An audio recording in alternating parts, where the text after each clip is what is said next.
Okay. I'm probably gonna need a.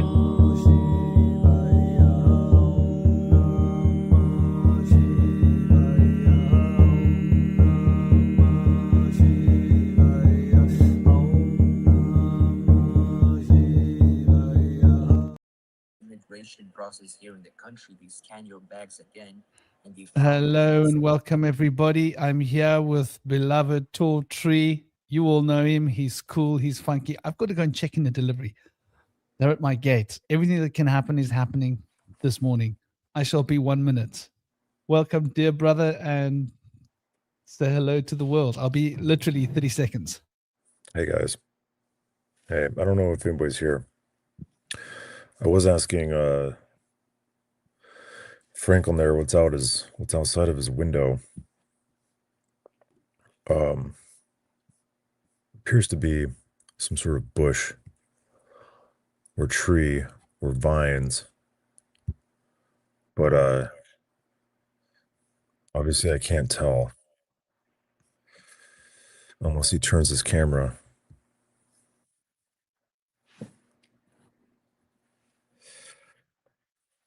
Okay, well, there's someone in the chat here called Hollow Bonehawk. That's a pretty cool name. Hello.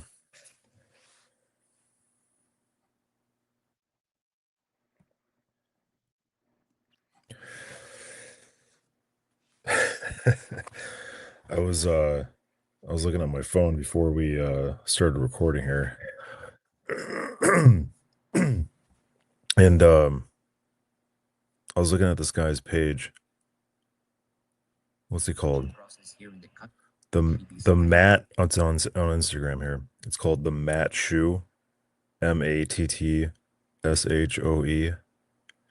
And it looks like he's a guy who spent some time in Afghanistan, probably maybe recently, maybe like right now, but it's pretty fascinating. He's just walking around with a camera recording himself in Afghanistan, just talking to guys and eating food and whatnot. I was in the Marines. I didn't get to go to Afghanistan. I was probably for the best. I was in Iraq.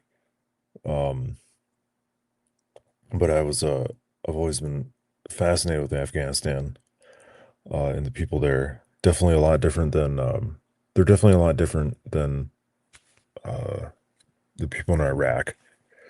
It's a much different country, much higher elevation. All right, looks like Bushwester's back. So I'm a little out of breath. I had to run down my steps. It's a little bit of a. And then I had 2 massive deliveries all at once. So 20 kilos each, which is like 40 kilos, which is, I don't know, like, what is that? 90 pounds, 90, 100 pounds on each hand. No, 45 pounds, 50 pounds on each hand. Coming up the thing and climbing up and running up, trying to get in the door with my wallet in my mouth. And is that your frankincense supply? How you guys all doing? I wish. I wouldn't mind having 20 kilogram supply of frankincense. Yeah. No, it's a 20 kilo. It's a big bag of. What is 20 kilos? It's in pounds. 40. I don't know. It's 48 pounds. 48 pounds, yeah. 48 pounds of rabbit food, 48 pounds of dog food. Nice. Two big ones, but the rabbit food was in a box, so it was awkward.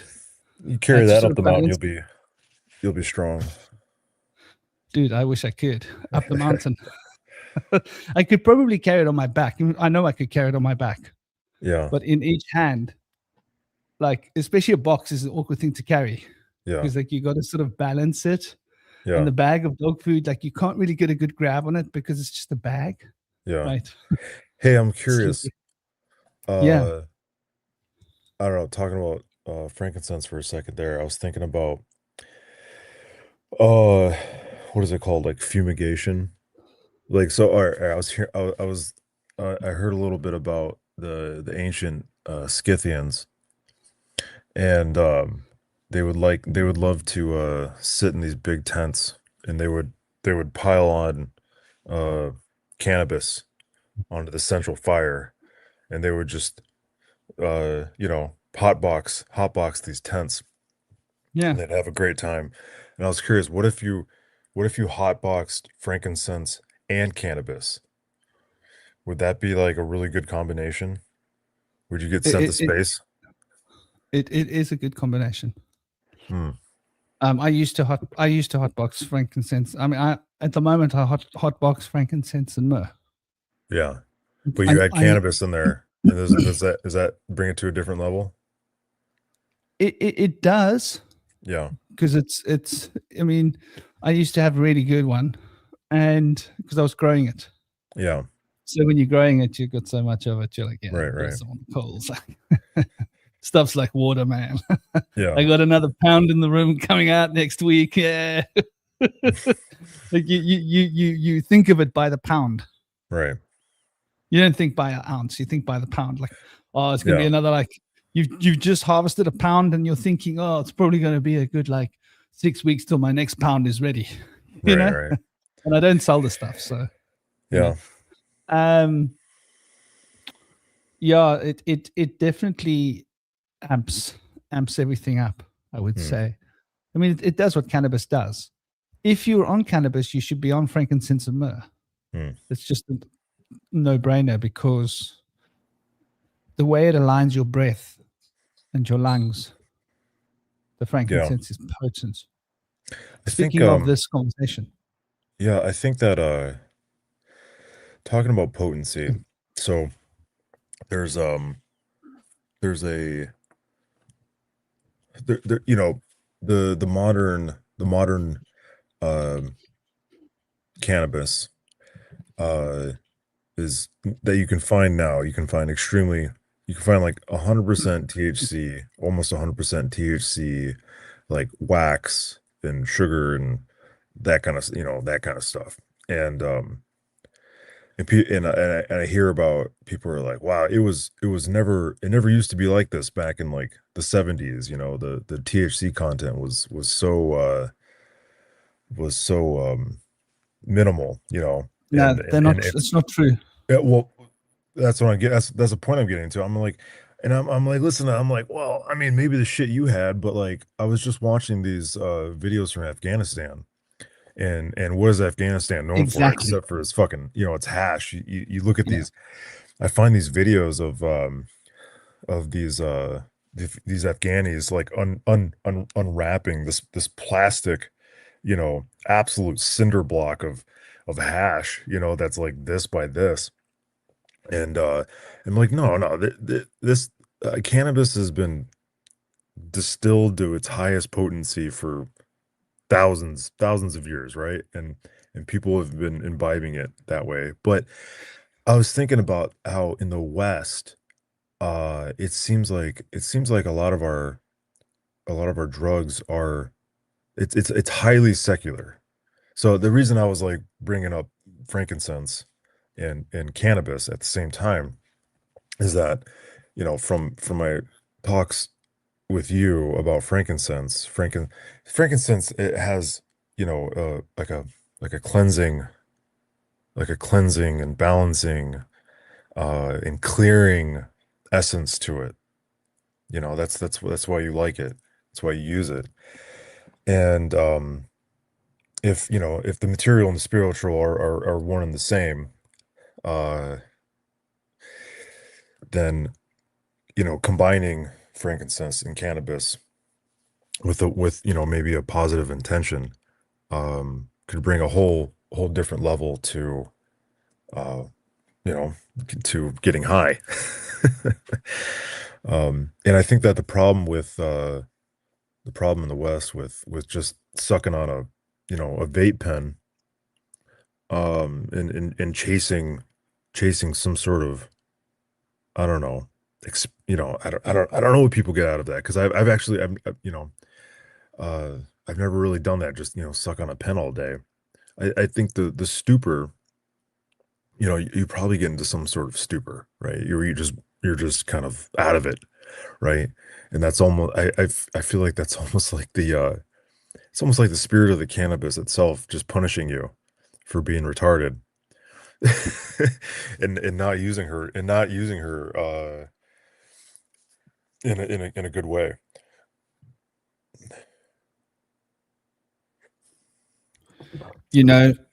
And first, before we go any further, Hollowburn Hawk, you said on there we go. Okay, live now. Very weird. There was some kind of a delay on YouTube.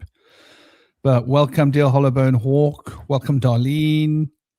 Welcome to Manny, Manuel, Peter, Dizoni, Bay, Jalendo. Hey, Gaz, how you doing, man? Sending you all big love, big blessings. How is the week treating you? We're going to be looking into the esoteric occult physics behind the breath alignment and how that affects meditation and elemental magic. And we are right on topic already with frankincense, the breath, aligning the breath and the heart. That's what frankincense does. And just to respond to the cannabis story, like Hollowbone Hawk will tell you about the cannabis we had as kids back in the early 80s, right? No, sorry, early 90s. Let's get this right. 1990. I think I hit my first pipe in 1989, 1990. But through that time, we had good cannabis, which is easily equal to the cannabis you get these days.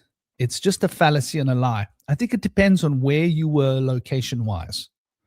We being in the southern tip of Africa, Cape Town, a catchment space for all the esoteric, we got the best cannabis from Africa right in our little hotspot here. I think it was much more difficult to get the good stuff to move around, right? And so what happened was, because of the legality behind it, most people were paying high amounts for really bad quality. But if you were in the right location, you had access to the high quality. And here in Cape Town, we had access to the high quality, and we used to get Durban poison was common.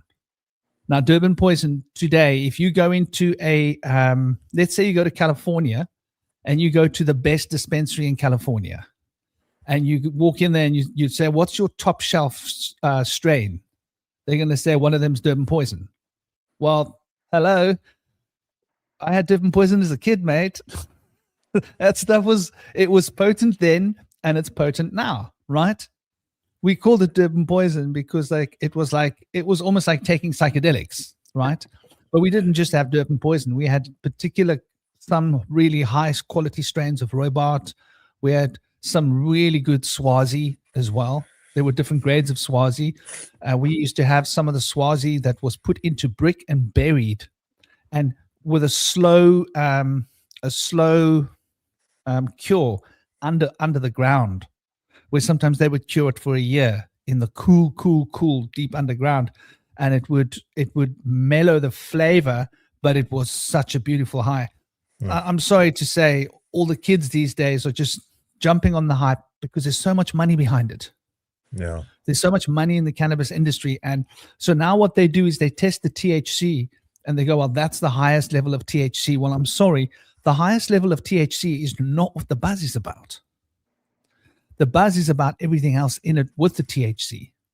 And just having the THC on its own doesn't necessarily give you, make you necessarily high. Like you say, it can put you into a state of stupor. Mm-hmm.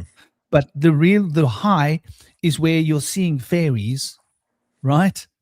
And the trees are talking to you, and you can see the energy radiating out of the trees, and you're seeing auras, and the stars and the planets are talking to you. That's the high. We were getting that like a long time ago, and even now, my favorite strain in the world to grow is still Durban poison. And I've grown all the other strains. And I'm sorry, the super strains, they don't touch base. The Durban poison is the only true sativa left on the planet because they have mangled what they've done is they've ruined cannabis. They've bred out all the pure sativas.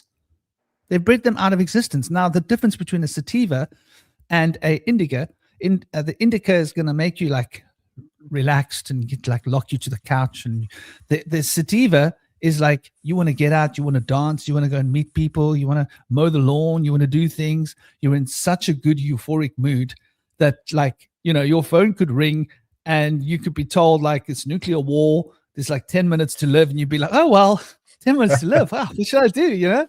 I think I'm going to make those 10 minutes count, you know? That's sativa. That's what you're looking for, right? Like you want to be uplifted, you want to be happy, you want to have a joyful experience as well as all the positive energy. And so yeah, they've actually just ruined cannabis. That's all they managed to do.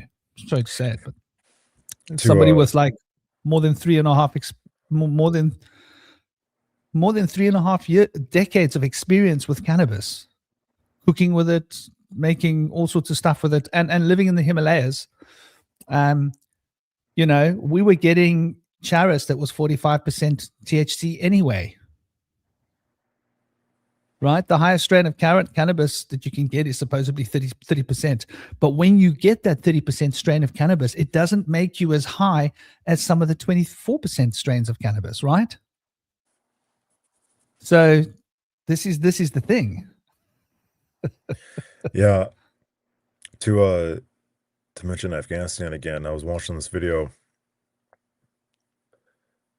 Well, there's actually a like a hemp farm close to me, and if you drive by it when the plants are, or you know, the plants are big, it always strikes me how interesting the cannabis plant looks. You know, it's unmistakable. It looks like a creature. Like I was watching these videos from Afghanistan, and they were showing these cannabis plants that were black. They were like purple black. Never seen it before. But they were looking at the leaves, and the leaves were like black, but then the sun would shine off of them and they would be purple. You'd see these like purple sparks almost. But it's very it's a fascinating plant just to look at. But anyways, well, Bush Whisperer disappeared. Oh no, there he is. He came back. He popped back into existence. I came back with my pot of copper water, my copper jug of water, which I had misplaced. Okay. Yeah. I was just going to say, I had no idea what we were going to talk about. And I'm reading the video here. It says, why your meditations fail, esoteric occult physics of breath alignment. So, yeah, what do you mean? So, okay, what do you mean by your meditations fail?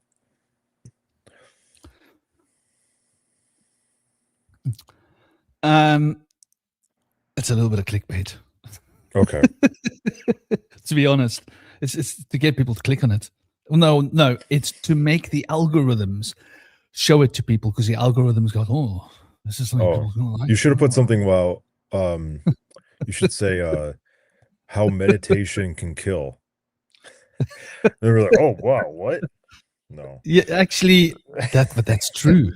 I almost left the planet because of meditation. Well, isn't there a thing about yogis? They don't last. Yes. They don't make it to like 30 or something like that. No, well, no. They meditate out of existence or something like that. Yes, that's samadhi. It's samadhi dhyana. Samadhi yoga is actually designed. It's the practices of meditation that will help you to extract all of the life force out of your body and leave this planet. And I fooled around with that nonsense when I was way younger than I should have been. Okay. And I was like ready to go. I was like, yeah, tap me out, Johnny. I'm good to go. And, they had to bring my mom in to like remind me, like, dude, you have responsibilities here. And I was like, oh, you mean I can't, I really want to, like, no, dude, look, check it out. You got a mom, you got a lineage kid. You got to put something here behind you for your mom to reincarnate. And it's got to be a chain. And I was like, wow, okay, I have to do that. Yep, you got to do that, buddy. So, but yeah, I'll get back to what I mean by meditations fail as well. you'll find there's a lot of people doing meditation, right? And I'm talking about the new age, what passes for the word meditation, right? Okay. Everybody is focused on, if you say to most people, oh, meditation, they think it's going on a wonderful, cute little journey in their mind, right? But that's a journey. That's a little bit different. When we're speaking about meditation, we're speaking about, well, the first part of the word is medi, right? Roots of the word medical, roots of the word medium, right? The median, the midpoint. So meditation is about reaching the midpoint. And reaching the midpoint is medical health, balance, harmony. When you're in the midpoint, the middle of the cross, right? Then you are reaching that point of harmony where the four elements come together. And those four elements are synergetically aligned. And the synergetic alignment of those four elements in a state of harmony produces good health, positive state of mind, and an expansion of the consciousness towards understanding the mysteries, and a contraction towards the potential of the siddhi and the superpowers, right? The ability to concentrate one's mental force to the point that one can affect manifestation and affect matter, and the expansion of the consciousness towards achieving an understanding of the cosmic principles that are governing matter and life. So these two elements, the expansion and the contraction, are fundamental to be in a state of harmony in order for that medical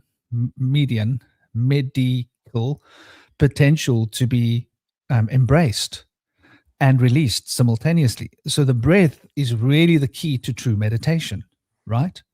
And so everybody's like, yeah, like anapanasana, that's a Buddhist term, which means like in breath, out breath. That's wonderful, right? It's good. This is what people should be doing. But if you really want to supercharge that, in other words, is your meditation actually taking you to the point where you are having spiritual experience? Are you coming out of meditation in a greater, deeper state of harmony? Is your consciousness expanded to the point where you can see through the veil? This is what it's supposed to be doing. That is when your meditation is successful.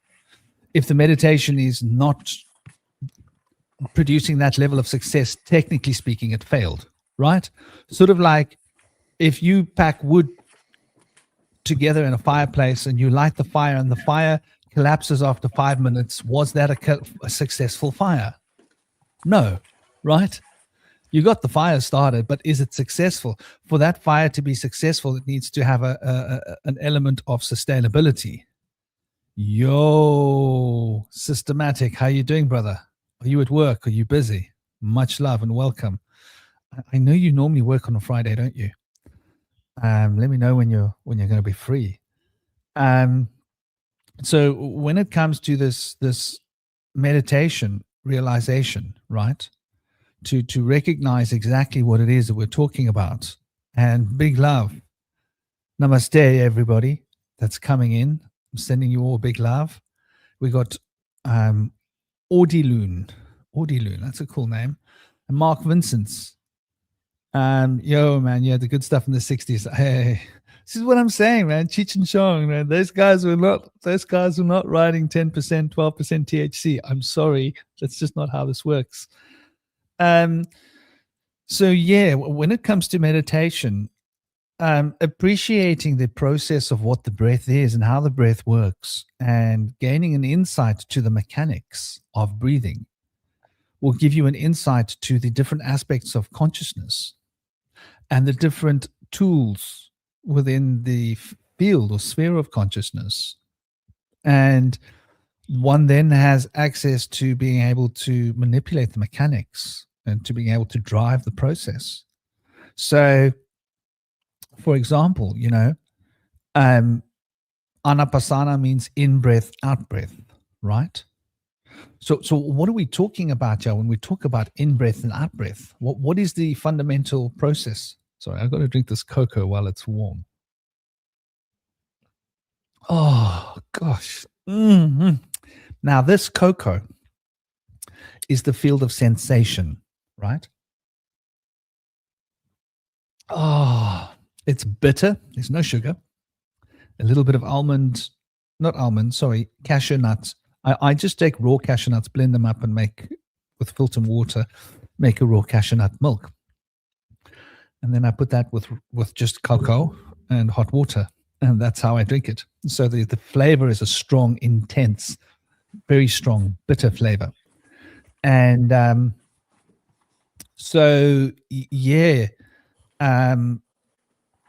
the sphere of sensation, you could say, relates to the earth element, right?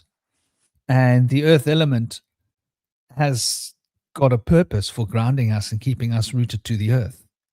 And then you need the fire element, because that will inspire you, right? So inspiration comes through fire. Fire is constantly breathing in, right? Because fire is constantly breathing in, right? I want you to ride with me on this. Because fire is constantly breathing in, when we breathe out, we are in tune with the fire element. Water is constantly breathing out, because the water is rising out, evaporating out of the water, right? Because water is constantly breathing out. Water we connect with when we're breathing in, right? Because when we're breathing in, we're taking in the necessary goods for the sustaining of life. And when we're breathing out, we're releasing all the CO2, right? The carbon and the oxygen that our bodies have done with. So to understand this polarity of, and water, you could say, relates to reflection upon things, because water reflects. Reflection is akin to contemplation, right? And so we're dealing with the mental sphere when we're dealing with the water element. So we're breathing in the mental potential, right? And we're breathing out the inspiration, right? And that's why you will find that, for example, if you want to release that inspiration energy of fire, right? Martial arts, you've got to breathe out when you strike, because you're able to release. You get inspired emotionally, and now you breathe out, and you're channeling that inspired energy, right? That's how you release your ki. Where if you want to calm your mind and you want to clear your mind, right? Take a long, slow, deep in-breath. That'll get your mind clear so that you can think deeply, right? So the water is the inner mental sphere, relates to our emotions and our the holding of the breath. That's also important. The emptiness, the holding of the breath between the in-breath and between the out-breath, on both sides of the in-breath and the out-breath, are both relevant and important. So we've got 4 elements happening here. And the element of earth, you could say, is sensation, the senses of experiencing. Whoops, he flew off my knee because I dropped something on the floor. So the element of earth is like holding the sensation. And the element of air, that is imagination, right?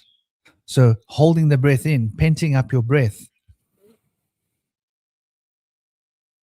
that's like starting to charge. So you pull in the air. When you hold in the breath, you charge the breath. When you release the breath, you release the inspiration that flows with the breath. That's for direction of passion, right? Releasing the breath will direct passion, fire element. Pulling in the breath will concentrate the currents of thoughts and mental currents. Holding the breath out will make you aware of. Try this, everybody. Keep your breath empty after taking a full breath. You'll suddenly become very aware of your skin, very aware of sound. Your senses start becoming sharp. You want to sharpen your senses, keep your lungs empty, right? You want to get your imagination flowing, keep your lungs full. You're likely going to start seeing things in your mind. So yeah, these four aspects of consciousness are connected to the breath. And these are the elemental energies in our body that we can use to tune with the breath. This is one of the profound secrets of meditation.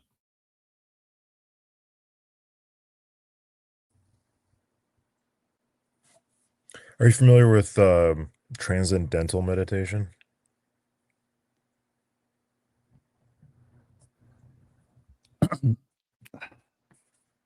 I think you're talking about some of the Krishna Bhakti. This is how I know transcendental, what they call transcendental meditation. Hmm. And when I was brushing up against it in the early 90s, naturally, I just couldn't handle Frogface. I tried reading Frogface's books loads of times. You know who Frogface is, yeah? No. Okay. Let me show you a picture of Frogface. E.C. Ek Davedante Bharepuda Bapuda E.C. Ek Davedante. No, man. Bra Pudhe. I forget his name. Ek Davedante Krishna. What's his name? Swami. Hold on. Founder of ISKCON. That's where we're going to find him. There we go. A.C. Bhakti Vedante Swami Prabhupada. That's his name. And Bless let you. me show you. Sorry? Oh, I said bless you. It sounded like you sneezed. Exactly. That's pretty much what we're talking about. I always found that a bit funny when I was like, that dude's name. I was like, seriously, dude, why do you need so many names? There's something wrong about that in my mind. Like nobody needs that many names.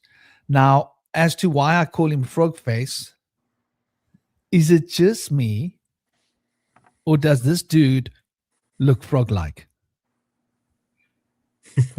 Yeah. I always thought that dude's frog-like, dude. I called him Frogface. It was easier than saying his name. Like Frogface, dude, you know? And of course, his followers don't like hearing you talking about Frogface, dude. So the transcendental meditation techniques that were made popular in the 60s came from this guy. Okay. But I don't know where that has gone in modern times because I haven't followed it since back. And his school was the science of self-realization, ISKCON. I spent time in Vrindavan in India, which is the root of Krishna Bhakti.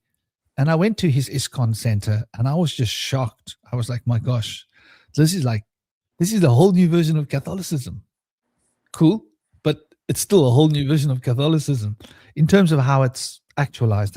Does that make sense when I say that? It's a religion like Catholicism, not that different. But Are you under the talking banner of about science. you're saying you went to this guy's ashram? Yeah, the center of his international empire, he's no longer alive. Right. The center of his international empire is ISKCON, right? And ISKCON is centered in Vrindavan. Let's see. Is that ISKCON, India? yes. Okay. And so you went, yeah. Vrindavan, yes. And so you went there to investigate, and something about it was similar to Catholic rituals. I wouldn't say the rituals specifically. Okay. What I would say is just the flavor of it. All right. And this is the place that we're talking about there, right? This is the Vrindavan center. All right. This is the place, right? And that is the center of ISKCON. What do you notice on the floor? Masonic squares. Yeah. I don't think there's an accident for that. First thing you notice when you get there, you go, where the hell am I? Yeah. Well, Were they doesn't here? that isn't that meant it's meant to note it's meant to denote um like the veil thinning, like you're on threshold, the black and the white, you're in between. Well, it's quite. There are 32 black squares and 32 white squares, right? In what? In a chessboard. Okay. And so there are 32 elements, right? And in the Taoism, there are 64 hexagrams in Taoism from the I Ching, of which there are 32 positive and 32 negative, making up 64, the 64 hexagrams of I Ching. And then when you go into Western mysticism and you look at the foundations of language in the West, there are 22 fundamental archetypal images, which are the 22 base letters of the alphabet that started Phoenician and Paleo Hebrew, right? And those 22 letters are related to the 22 pictorial representations, which are the 22 major arcana of the tarot. And the 22 major arcana of the tarot relate to the 22 paths of the tree of life of the Kabbalah. And those 22 paths, which are related to the 22 to the Phoenician foundations of the alphabet, are connections or relationships between the enneagram elements. And so the enneagram elements, though there are 9 of them, in the same way we speak of octave in terms of music, when the 7 notes are in a circle, they become 8. When the 9 elements of the enneagram are in a circle, they become 10, right? Because the 9th element has to cross the event horizon. And when that 9 crosses the event horizon, it carries a 0 on its back, which means no number, doesn't mean a number. And then it starts off again 1 with a 0 on its back. And we call that 10, right? This is why there are 10 sephirot in the Kabbalah. And those 10 sephirot, those 10 numerations, have 22 relationships active between the two of them that relate to the foundations of language and to the major arcana. And so one can say that there are 32 fundamental paths. And so those 32 fundamental paths of positive and negative manifestation become 64. And so the 64 elements of the 64 angels in the astrological wheel are related to the 64 trigrams of Taoism, right? And so we can see this fundamental relationship between these 32 elements. And if you go into the Arabic kingdom, you mentioned Afghanistan, the 32 relationships are between 33 things. If you have 32 relationships, they have to exist between 33 points, right? Math. And so they consider the 33 points to be part of the Trinity. So they repeat the 33 points 3 times. This is a Kanti. This Kanti comes from India. This actually comes from Pashupatinath, which is actually Nepal. But the Kanti is 33 bones in the spine, right? And these 33 points relate to the 32 relationships, but the points between those 32 relationships, those 32 parts, which compounded with the light and the dark, matter and antimatter, become 64, the 64 angels of the Western magical systems. So these 32 elements are really what we're talking about when we talk about the 64 blocks on a chess set, because the ancient Egyptians recognized that those 32 elements were fundamental. And so chess originally, just to back this up, we got to go to the lands of the Kemetic mysteries to understand the roots of chess. And obviously the chess mysteries, right, relate to 4 different elements, which is what we're going to get to now with the breath. Find the knowledge of this in ancient Egypt. And the ancient form of chess played by the ancient Egyptians was a strategic exercise where there were 4 elements on the board, right?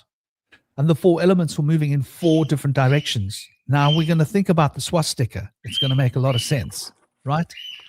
The reason you have a king, right, and a bishop and a knight and a castle, those 4 elements would be moving in one direction with 4 pawns. That same square, that same queen with the bishop, the knight, and the tower or the castle with 4 pawns would be moving in a different direction, right? And then the same with the black, so that you end up with this rotational field of energy of 18, right? And so 18 relationships are 18 relationships between the 19 points of potassium on the periodic table, which is the number that rules the solar deity, Re, the sun god, right? Which is the source of prana, the source of all life on earth. So they were obviously devotional to the sun, the 19 points, the 18 relationships, but they spread that into 4 directions. And thus we have the 64 chessboard with the 18 moving around in a circle. So, did I say 18? Sorry, I meant 16. The 16 points moving around in a circle. The 3 elements that you you have moving in this four circle of 16 and 16 brings us to the polarity of the 16 with the white and the 16 with the black, which brings us to 18, right? This is how the 18 fits into this dynamic system with the enneagram.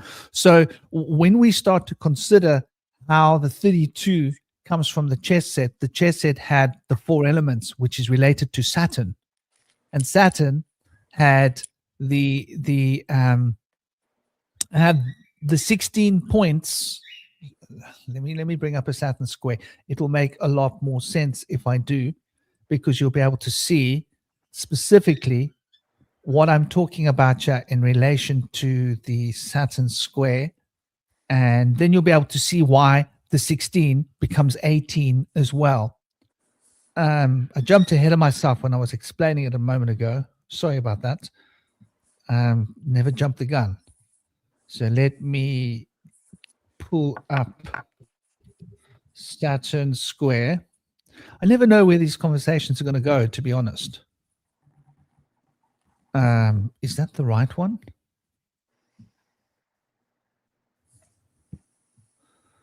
Okay, so there's the Saturn sigil. That wasn't the real picture that I was looking for, though. I was looking for the Saturn. That's the one I was looking for. You can see it better. So here's the Saturn sigil. And here is the Saturn sigil with the square around it. And that might be able to help people to make more sense out of what I'm saying here. So notice here, whichever way you go, you've got 15, right? 3 plus 7 is 10, 15. 8 plus 2 plus 5 is 15. 6 plus 4 is 10 plus 15. 1 plus 9 is 10 plus 5 is 15. Whichever way you go, diagonally left or right, you end up with 15. 15 relationships of numbers. Those 15 relationships of numbers plot onto 16 points, because you have to have 15 relationships between 16 points in a line, right? And those 16 points are what we're speaking of as 2 octaves of Saturn, right? Saturn is the cube. It's also the hexagram. Even though the hexagram is Venus's element, the hexagon on Saturn speaks of how the 6 directions are fundamental to the cube. So the cube and the hexagram are like a yang and a yin combination, right? And so we can see on the Saturn sigil here in the middle that you've got centripetal and extrapetal force represented by these numerations, right? The 1, the 3, and the 2 right? Focusing into the 2, which is the breath, the in breath, and the 7, the 8, and the 9, which is that fundamental fiery out breath. And so we've got this breath mechanism working here of the principles of gravity represented, which are also the fundamental principles of life. And hence we have to breathe in and breathe out. So you can see that these 15 relationships in the number square are indicative to 16 points. Now, when we take those 16 points, we need to account for the fact that there's centripetal and um, centrifugal potential. So we've got to plot the 2 binders, the alpha and the omega. Does that make sense? Because the alpha and the omega is what binds those 16 points in a circle of Ouroboros. So we then bring that 16 to 18, and that 18 then represents the circle of life, the sun, and the sun's potential. And the 18 isn't the sun. The 18 is the principle of life. And the principle of life is then represented as 18 relationships plotted onto 19 points, which represents the physical sun through which the principle of life, which is prana, life force, is able to manifest. So when we start to grasp these basic ideas, we start seeing how those fundamental numbers of 32 bring us to the number 18, bring us to the number 16. Why is 16 important? Why? Let's go to computer code, right?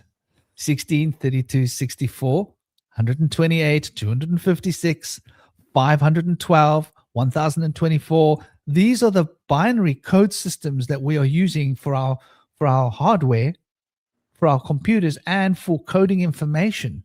This is where we get bytes from, right? So this is Saturn's language of sacred geometry being expressed. And that sacred geometry language of Saturn is developing into these other octaves so that we can actually represent the sun as an expression. So when we're speaking of the number 16, right, we are really speaking of the mystic 15 that is expressing the 16, but that is the black sun. When we are speaking of the white sun, we are speaking of the mystic 18 that is expressing the actual 19. And those are keys of the white and the black blocks on the chessboard, which is also an ode to the centripetal and centrifugal potentials bound in Saturn's knowledge of how the universe works and time moving forwards and backwards from this point. So there's a fundamental connection between the 64 blocks on a chess set with basically every system of mysticism that you can account for. And that, just to bring us back a point, what we've got in front of us is the Vedic astrological chart on the left-hand side. That's what an enneagram looks like in India. So Indian astrology is keyed into this. And those 9 potentials there, which represent the 9 planetary energies, are in cycles of 12. And this is where we get the 108 from. Why? This is a 54 bead rosary, because it's a half cycle of 108. And 108, I've got the one cycle which represents the centrifugal and one that represents the centripetal. And you can take a half cycle of 108 and do 2 cycles of this with a mala. You cycle it one time one direction, and you cycle it one time the other direction. And then you've taken an in-breath and an out-breath with your mala to make 108 chants. So these mysteries are coded into every esoteric system on the planet. And this, once again, ties back right to the Taoism. So here we have a decoder for the Kabbalah, Taoism, right? The Vedic mysteries related to sidereal astrology and Vedic Tantra and yoga, and Kemetic ancient Egyptian knowledge, all in one. I know that was a big breath. So, what are you supposed to do with all that? Like, what's the practicality? What's the practical use? Well, the practical use is to understand that these principles of the in-breath and the out-breath are fundamental to understanding everything in the universe. the centripetal and the centrifugal forces. And that is carried within our breath. That's fundamental to our breathing. So when we are looking at our breath cycle, remember that number 16. I want us to sit on the number 16 for a moment. So if you're going to build an elemental structure to understand what the breath is and how the breath works, you've got 4 basic elements, right? You got the in-breath, you got the holding of the breath, you got the release of the breath, and you got the holding of the emptiness of breath as 4 stages of life.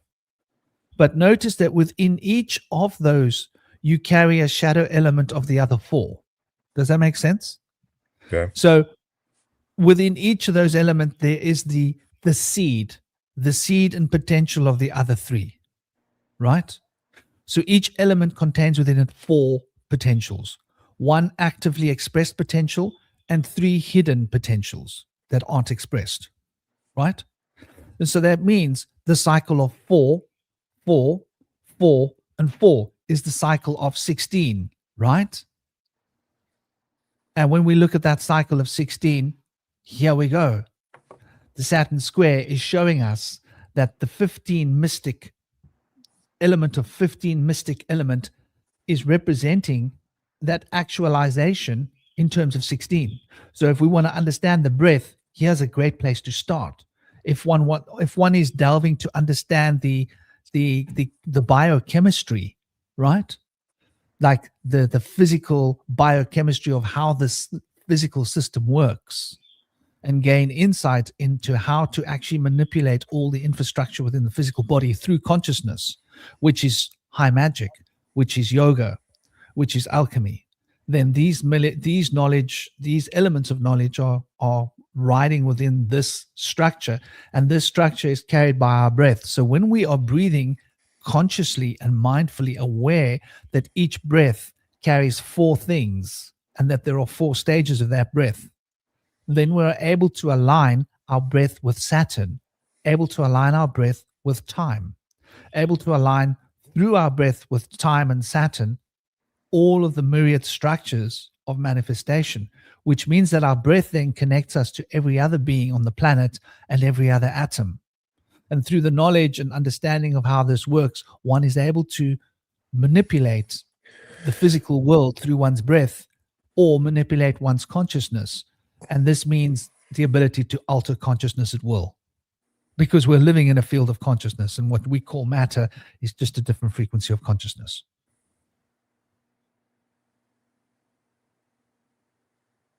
Cool.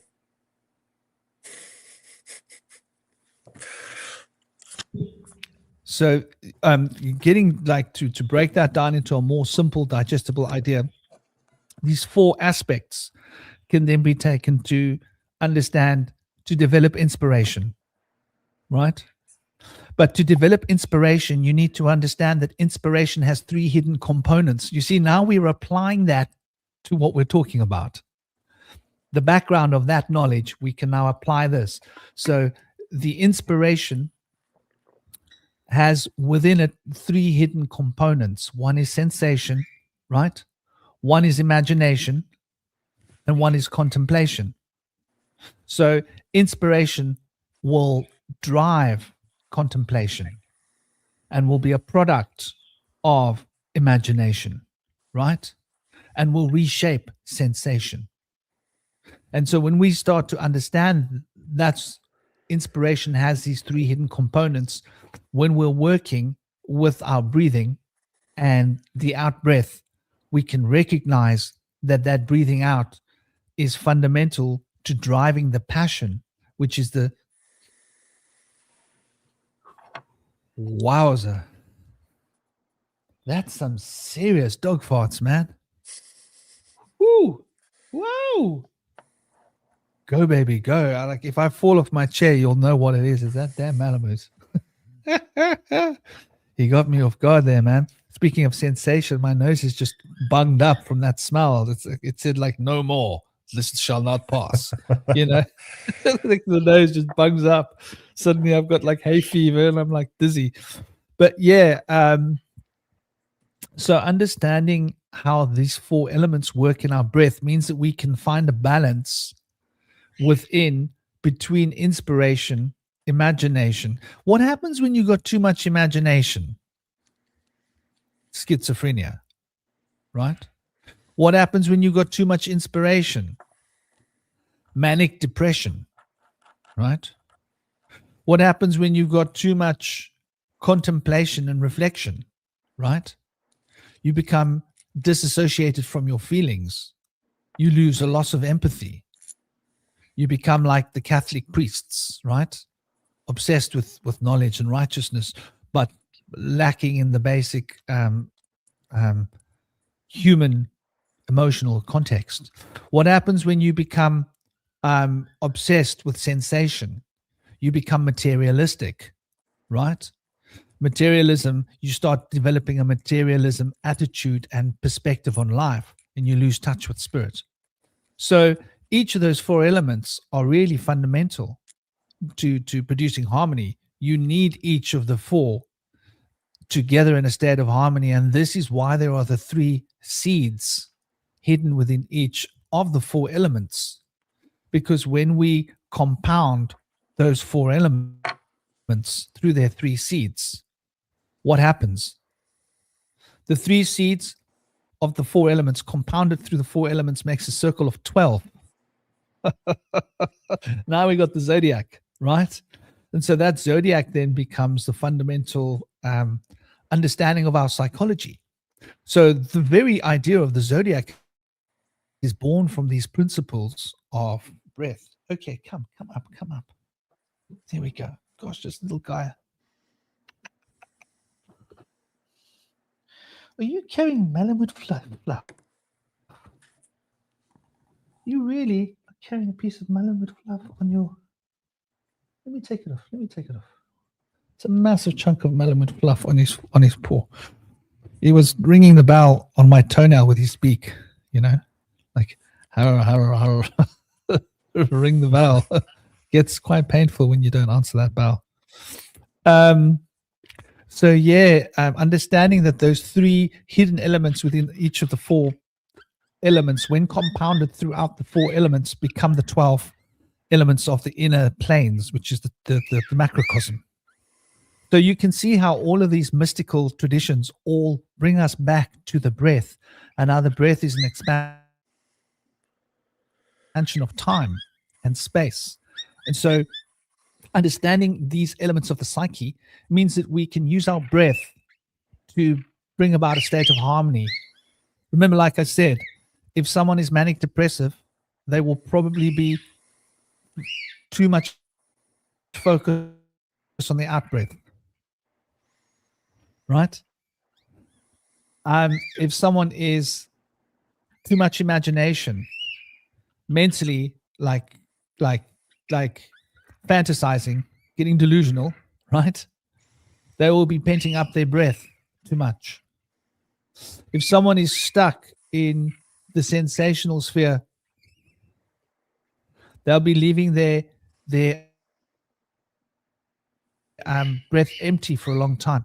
When you lose someone that you love, this happens, and it produces that empty feeling in the heart. It's very difficult to deal with, like when you a loss of a loved one. So we can diagnose our own psyches by observing our breath. How's that for an idea? Yeah.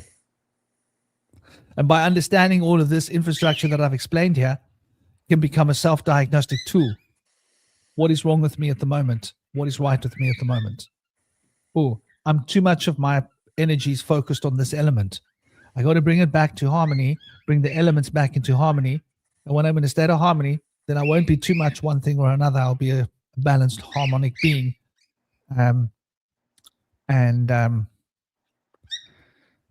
There's so much obsession with manifestation, right? These days. And that manifestation's got a lot to do with the out breath, right? Yeah. Let me say something. Something, because I've been listening to you talk about all these numbers, and honestly, a lot of it just goes over my head. But for some reason, so in the breath, I'm talking about the breath, in, hold, out, hold, and repeat. So those four things, that's box breathing. That's what they call box breathing, right? And that's like the introduction into breath work, right? But so you got 4 elements there. And like you're saying, there's 3 elements to each part. And then 3 times 4, you get 12, which aligns with the zodiac. And so that's interesting, right? Because you look at the zodiac and then it's like Taurus and Gemini and in Aquarius and those elements. And then looking into those elements, obviously there's a lot of depth in each of those. And so you go into the zodiac, you go in deep to the zodiac and those different elements, right? So 5 years later, you have an understanding of the zodiac, right? The entire time you've been box breathing, right? And I think inspiration, inspiration is like one of those it's a whispering of the muse, right? You can court the muse with your investigation of the zodiac, right? Ooh, the muse is like, oh, okay, all right, this is interesting. What are you doing, right? 5 years later, you're box breathing, you're thinking about the zodiac and all of you learned, and then the muse goes zap, and you get a bit of inspiration, something pops up, right? And you run with that for another 5 years. And then maybe the Saturn square starts to make sense. But basically, what I'm saying here is that, because it's a bit overwhelming what you're saying, to me at least, about all these numbers and in their relations. But I think that just as I have had this bit of inspiration with the 12, that's how it works. If we can go back though to so breathe in, you hold, you breathe out, and then you hold, and that's a count of 4, but in each of those is 3. Go back and tell me again what were the 3 elements in each part. Okay. So the element of air Air. is made out of the hidden elements of fire, water, and earth. Okay. The element of fire is made out of the hidden elements of water, earth, and air. The element of water is made out of the hidden elements of air, fire, and earth. The element of earth is made out of the hidden elements of air, water, and fire. Gotcha. So it's got to do with positive and negative. So the negative elements of air, water, and fire are complementary and equal but opposite to the actualizing element of earth. It's like a map, if you will, like a systemic reflection. So we like to think of the elements as all being separate and different, but they aren't. They are the same substance, just different degrees of that substance. And so we think that fire and water are like A and B, when actually fire is just a particular frequency and water is a particular frequency. And it's all just different frequencies of ether. And those frequencies are governed by those other 3 principles, essentially. And the 3 principles that would govern frequency would be, polarity is where it stems from, vibration is what it is, and rhythm is what codes it. Those And three hermetic principles. and the human being is the frequency modulator. Is that what We have we're that to understand? potential. We have the Yeah, we potential, have that right? The potential. potential, right? And uh that's that latent potential um that is trying that the adversary is trying to convince us is not there.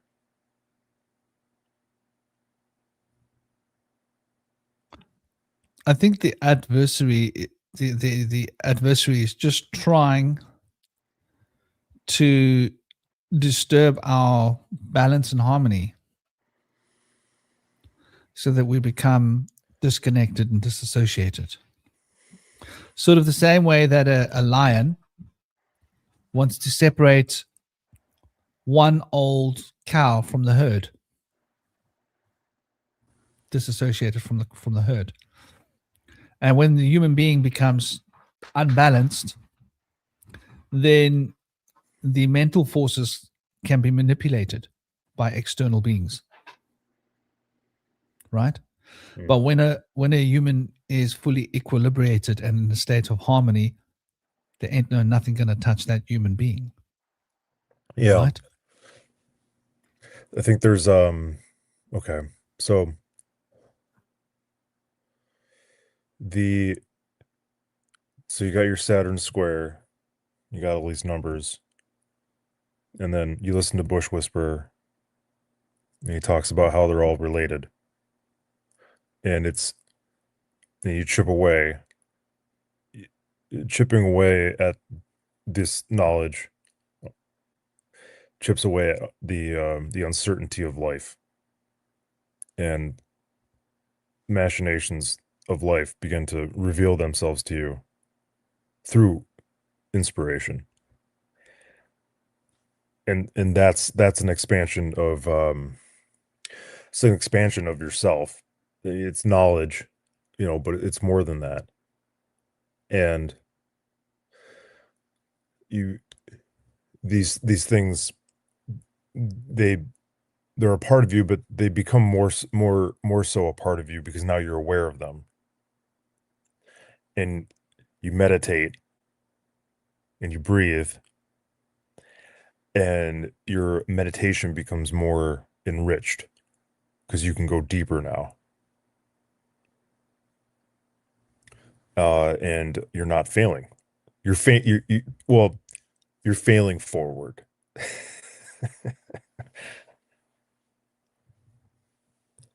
The word fail, by the way, I just want to give you a etymological boost. We got to boost that etymology, baby. Let's do it. Fail in Dutch. Etymology is, and this is going to give like a lot of insight, right? Like, so we've been taught to think of failing and success, right? But when we go into it's a Germanic word that means rotten or foul smelling, right? And it comes from the Proto-Germanic word of ulas, meaning rotten or decayed. Now, I bet you there's a whole lot of so-called etymologists that will tell you that the word actually came from Latin. Well, hello, baby. Latin was 1,000 years later. More than 1,000 years later than what we're talking about. At least. Plus. 1,000 years plus. And then that will have its roots in, I'm guessing, pretty sure, PIE. I'm betting that the Proto-Indo-European language group comes from, I hope you guys can see it, comes from Pu. And what do we teach our children? to call their excrement? Poo. That word is a very ancient word that comes from Proto-Indo-European language groups, which is like tens of thousands of years old, right? God knows how old. It's not actually a language. It's fragments of ancient languages that we've been able to decode. That they like to think of as a language, but there is no actual text of Proto-Indo-European. But it is the most ancient form of alphabet language that we can track.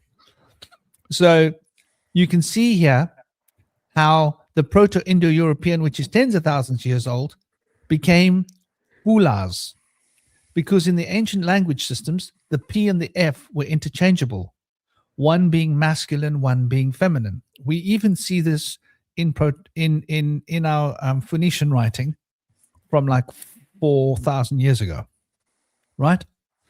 A few thousand, 3,000, 4,000 years ago, we see this remage moving into what became Phoenician, and it probably comes from an Egyptian hieroglyph. So let's go. Pu Pi. I wonder if we can track it into an Egyptian hieroglyph here. Probably not, but Egyptian hieroglyph. Let's see if we get anywhere.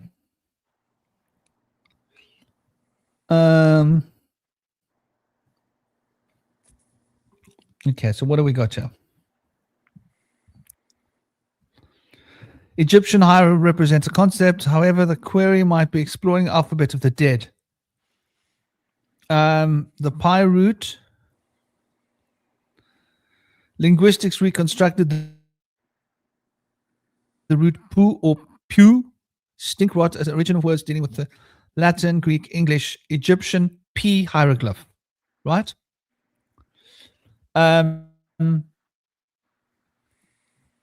So symbolism, a stool makes a perch. I can see how a stool is a perch for life, because life has to grow out of the rotting in the soil. You see, it's symbolic. These guys were totally based on symbolism. And hieroglyphs for rot, stinking. Oh, really interesting. Used in the mummification, 821. Okay. I think like when it comes to tracking that in that particular hieroglyph, it might be a little bit more tricky. But if we understand the metaphor behind what a stool of life represents, it represents the soil where things are rotting to break down, to produce life for plants, to photosynthesize, to produce sugars, so the sugars can be eaten by life, living things, so that there can be life and the sharing of all of the nutrients and the minerals. But regardless, you can see where I'm going with this. If we study through etymology, we go back to pi, which is very ancient, we can see this connection. So that is the root for the word fail. And how do you pronounce it? Fail. That's in the Proto-German. The Proto-Germanic was one step back from that. Was fail. And then in the slightly more modern Germanic, it became fail. And in the Dutch language today, it's still the word fail, which means putrid, rotten, or dirty, basically. Like I'm paraphrasing it here. So when we're looking at failure, to fail, it's a dirty thing. It's when your plans go rotten, right? If your plan goes rotten, you're failing. Now, let's apply that to the cycle of breath in life, right? If your breath isn't in a state of harmony and balance, then the life force inside of your body will start to produce imbalance, which will produce rot, which will be food for bacteria, which will cause illness. Does that make sense?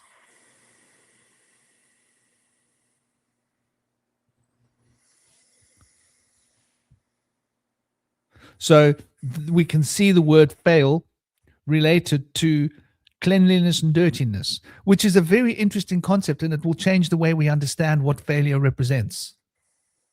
Something's either clean and healthy and going to grow, or something's rotten and putrid and going to wither and die. right? Those are the polarities of life, life and not life. So failure equals rotting, not existing, and growth equals life. And in order for the life and the growth to happen, you have to have the harmony.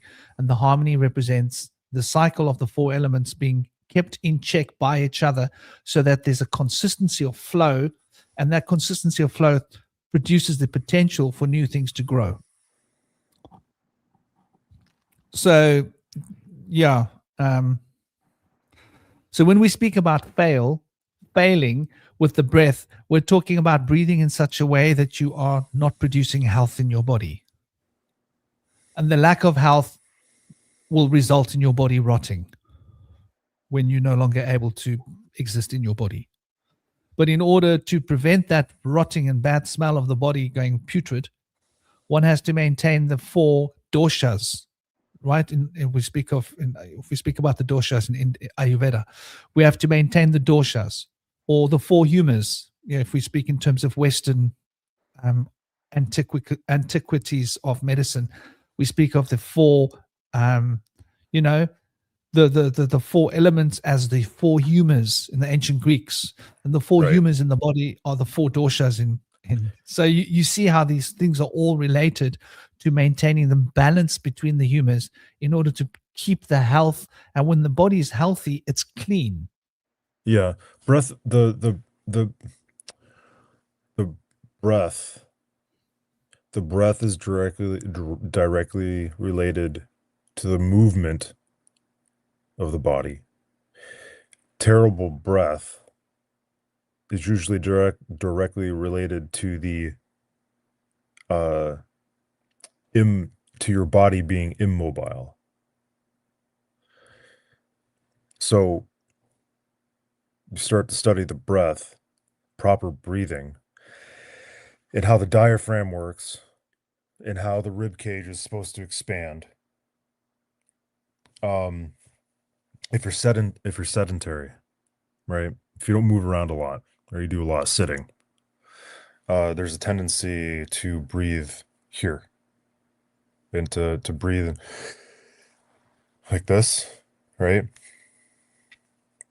And you're using these auxiliary muscles to facilitate the expansion of the lungs.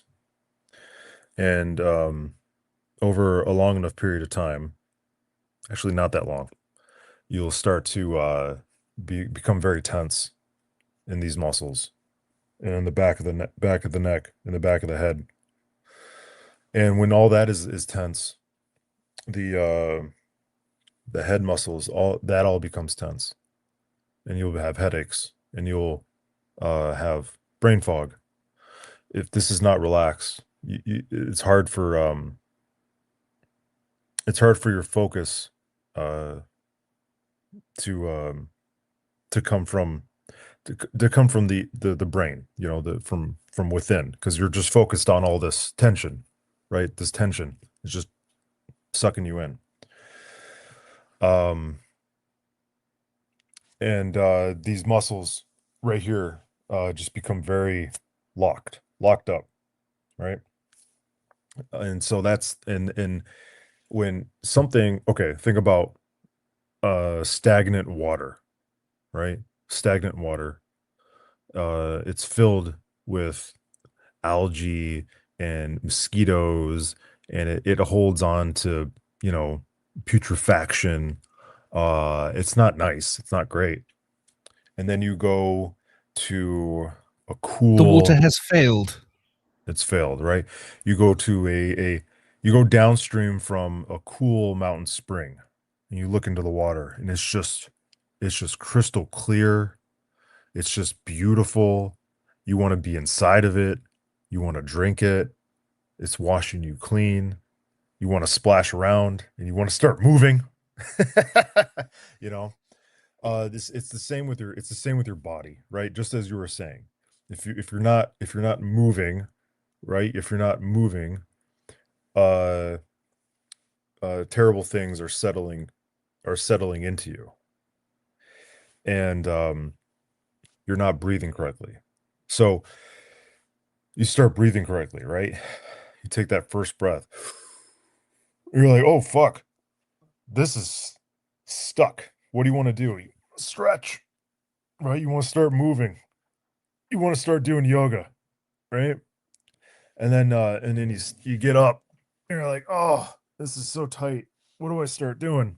You start moving around, and eventually you start running, uh, and sprinting, and you know, but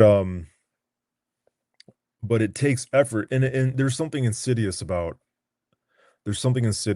not moving and not breathing correctly, where your your adaptive mind, the human adaptive mind, will settle into the it'll settle into the discomfort, and that will then become your new reality, because your body, like, okay, if you're addicted to your computer, if you're addicted to the dopamine rush of social media or video games or any of that sort of stuff, you're sitting, and your body will slump into a position, and it's it's slumping into that position because that's the position where it's maximizing its breath, the breath, the your VO2 max or whatever the fuck, um and that'll be comfortable. That'll then start to be comfortable for you, and you'll get stuck there, right? You'll get stuck there, and your head will come forward, and spinal compress, and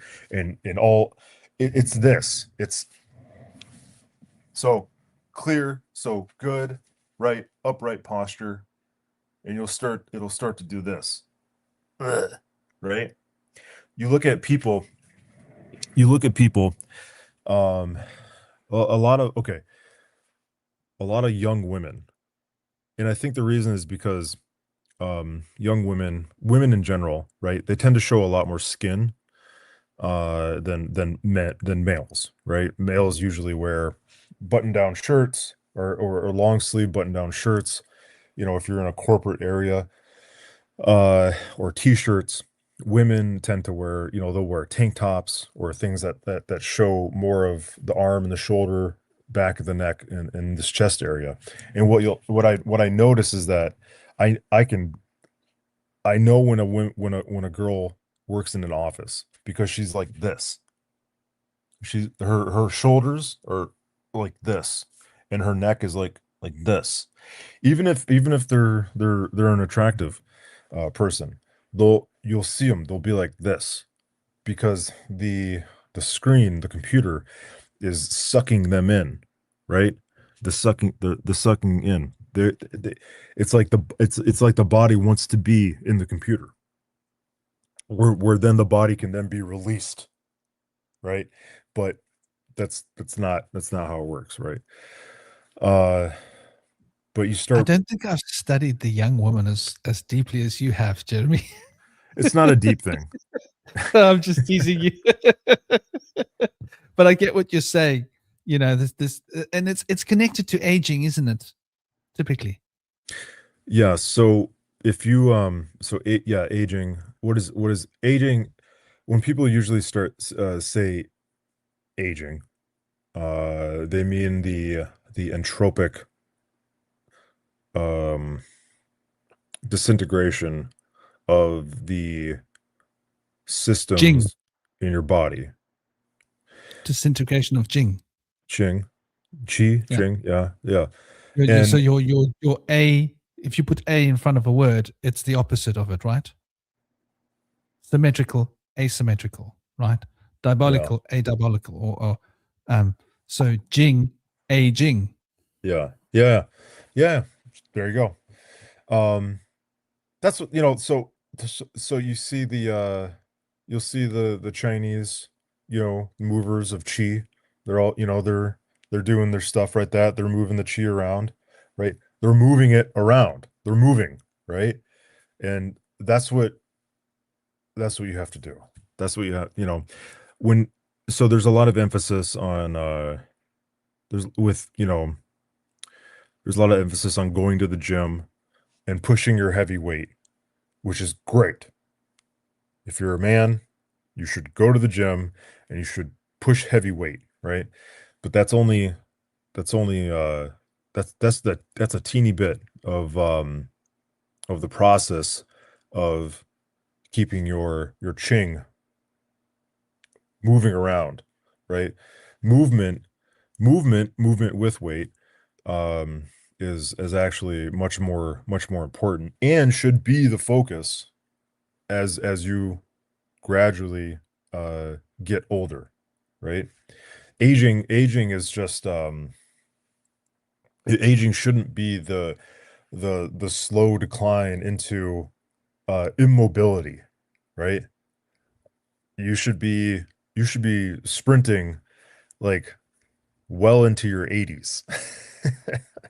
Right? It's not going to be, you know, the hauling ass that you could do when you were, you know, in your 20s or as a child, but you should be able to, you know, keep moving. Anyways, but to bring it back to the breath, okay? To bring it back to the breath, and this is what is so wonderful about the breath, is that the breath, the act of breathing, the act of taking in a proper breath in the in hold out hold method of box breathing, will it you know, it'll give you a lot of information. Anyways, with that, I gotta go. Well, thank you, dear Jeremy. Your inputs and your insights are always lovely and wonderfully grounded, and I'm sure very accessible and useful to people. It's been an honor, as always, having you in the discussion. I hope you enjoy that ballet class as much as she's going to enjoy it, brother. Yeah. It is ballet today, yeah? Well, dance, right? Speaking of movement, he's taking his little girl out for movement. She's going to go and enjoy. She's going to have so much fun moving those little limbs around. Yeah. You know? Yeah. For sure. Good, It's man. kind of nonstop. When she's old enough, I'm sure you'll be taking her for martial arts classes and get her like hitting the bag at home. Yes. By the time she's 15, the boys are going to have to know how to behave, buddy. Oh yeah. This girl give you a hiding. Yeah. Well, right, man. have an absolutely fantastic day. I hope she enjoys it. I hope you enjoy it. I hope mommy is well. Yeah. I hope Lauren's also well. And sending you all big love, big blessings, brother. All right, man. Take care. Enjoy the summer. Om Shanti. Yeah. So, you know, Jeremy sharing wonderful insights there as always. And big love and namaste to all of you that's in here. I see we've got every day joined in. If I haven't said hello to you earlier, I'm sorry. Sending you all big love. And we've had a few other new recruits joining in as well. We've got D Love 36 as always. And Art the Mouse, big love. Blessings to all of you. Yeah, so you know this breathing cycle is really fundamentally important when we look at how the breath works. One of the things I wanted to point out here is friction, right? And friction is great. I mean, you don't make babies without friction, right? And let's face it, we all enjoy the friction that makes babies. Otherwise, none of us would be here. So that's one form of friction. That's a great way to move energy around. And that moving of energy can produce new life. And then that's where we're coming up with the word aging, right? Jing, just for those that don't understand, Jing, you've got Shen. In Taoist alchemy, you have Shen, the spiritual essence. You've got Qi, which is the astral energy. And then you've got Jing, which is the etheric fluid. And the Shen, the Qi, and the Jing drive through the body. And the Jing could be equivalent to what we speak of in Vedic Kundalini, basically. Same thing. Kundalini collecting at the bottom of our chakras and moving through us produces that life force necessary to procreate. So Jing is related to sexuality. So aging means a loss of sexuality, a loss of virility, means aging, means getting old. Just to get back to these fundamental principles that I was speaking about before, right? Which is the centripetal and centrifugal principles as expressed in the Saturn square here, the sigil, and how these elements are fundamental to life itself, is to consider for a moment, when you're breathing in, there's an electrical potential, and the electrical potential is moving into our bodies. So oxygen is very interesting, right? Oxygen.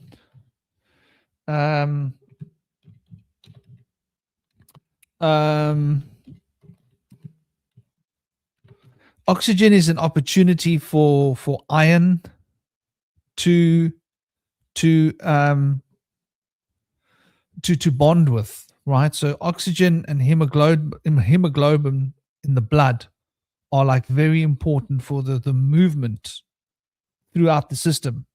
So like negative oxygen ions, and I want us to focus on that here for a moment. So what happens is these negative oxygen ions, they gain an extra electron, and they promote health and mental well-being. And when we're breathing in, they are thought to increase the flow of oxygen to the brain, reduce the levels of mood regulating hormones like serotonin, and they're fundamentally driving the life principle, right? The aerobic positive life principle flowing through us. So when we're breathing, these oxygen ions are moving through our system, right? And when we're breathing out, we're releasing the positive ions of oxygen, right? And the positive ions of oxygen and the carbon through the CO2 principle. So there's like something to think about, the electrical potential of breathing in the gases and the oxygen, and there's a friction of that against our bodies and our skin and our lung, and it produces a magnetic and electrical potential, and that then drives through our bodies to move the life force and the chi around in our bodies. And this produces strong Jing, which, if we're in a good place, is not aging. It's just Jing, right? We don't want the aging. We just want Jing. Jing is good enough on its own. You can forget the aging. And so there's the system of breathing is like it's like an engine that runs all of these ions, electrical, through our systems, and all of our cells have an electrical potential that need to be maintained and managed, so that the breath flowing through the body maintains all of these electrical systems. Because of the breath, the blood flows through the system and produces ionization. And so you've got all these red blood platelets rubbing against each other and rubbing against the artery, and all the other metals bound, and the electromagnetic pulse running through all of this with the heat. And of course, it's spiraling like phi through the system. It's where the heart contracts like this, right? And that contraction causes the plasma to spiral at the phi frequency through the arterial and system of arteries and veins, and that produces the blood pressure flow. If it wasn't spiraling like that, the system would pop, right? So you could say that when people have a stroke or an aneurysm, it could be also related to the phi rotation of the plasma being affected. Something very interesting to consider here. And that rotation is based upon the energy, right? The electrical magnetic potential keeps that rotation moving. And because of that rotation, the heart beats the way it beats. So we think that the heart is the thing that beats and that causes everything else to happen. I want us to imagine that the heart is beating because everything else is happening, because that electrical potential and energy that actually gives the heart the potential to beat comes from the breath flowing through the body. So the breath is this powerful systemic cleanser as well. We're breathing out the ions that are harmful to us and breathing in the ions that we need electrically. And we don't think of our bodies as electrical conducers that are generating electrical potential and drawing in and giving off electrical potential. And when we start thinking about ourselves in such terms, then we can understand why the transhumanist movement, as toxic as it is able to root and attach itself to the human biological system. Because they've been studying our biological systems and trying to imitate it using technology. And this is exactly what transhumanism is, right? With their own agendas attached to it. Those are the rich and those are the people that have power. So the breath is fundamental. And I know I jumped deep earlier into the Saturn square and how it relates to all the numbers. For those of you that missed it, go back and watch it earlier on. There's some real, and like Jeremy said, it might not be easy to take in.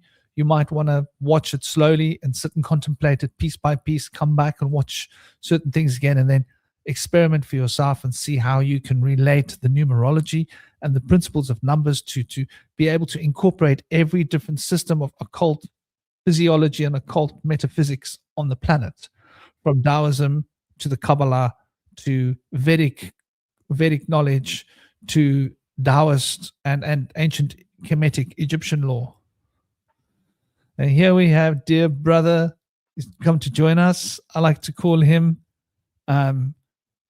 Shinobi One Kenobi. Welcome, dear brother Shinobi. I hope you are having a great day. Welcome. It's an honor to have you here. He's a great researcher, does a lot of wonderful contemplation into words, their power, and it's a big part of his path. He's also very sensitive and in tune with a lot of the things that we're talking about on an innate, visceral level, which gives him a physical insight. Welcome, dear brother. How are you doing today? And thank you for joining us. Hey, man. What's up? I thought I'd just come in and say hello briefly for like 10, 20 minutes or so. But yeah, sorry, Esme was just calling me as you were introducing me then, so I'm gonna call her back afterwards. But yeah, really good, thanks. Seems like it's been quite a while since we've had a chat. But yeah, doing good, man. I just wanted to jump in when you're still talking about the Jing and like sort of like the engine, the engine, like the in relation to the car, and then the failing as well. And you mentioned earlier poo, like the origins of what that means, and of course, like you have. What did I want to say? Because I've written some notes. I've taken some screenshots of stuff I wrote in the chat. But yeah, what I wanted to say, I think Jeremy said it, was that basically failing at its core is stagnation. Failing is just not doing anything at all. It's lack of movement. So that would be not exercising, as in not exercising your spirit, more importantly than anything else, not exercising your mind or your psyche, because of course mind over matter. And I think that lots of people do exercise, they run around and stuff, but I think that it's even more important to always expand, always expanding, following that spiral. And yeah, it's interesting with like a car. When you stall your car, you can like fail your driving test, or like it's kind of failing to stall or to stop. So I just find it interesting because obviously the car in relation to the vital essence or life force, you know, that which drives us, gives us our chi or energy, to kind of stop before you even start. Like a false start can kind of kind of be failure. But I think that as long as you're always moving, you can't fail, because like you might, if you're running, you might trip over, but if you just keep running, if you keep going, you're going to get to the point in the end, and the point is the central point to the spiral. So you go in and then you start expanding outwards, and as soon as you have lack of movement, well, then that's failure, really. So as long as you're just always moving, always expanding, then I think that's key. And then in relation to air, obviously Mercury is ruled by Gemini. Gemini is an air sign, and Gemini is like the two pillars of the twins, and the two pillars of Gemini, like the air, is what holds up our temple. Like you need the breath, you need the air. Like the breath and air relate to the mind as well, as in ment being mind in Latin, and mend, of course, as well. How you mend your mind can sometimes be mint, like by mint tea or breathing mint, that can clear your airways.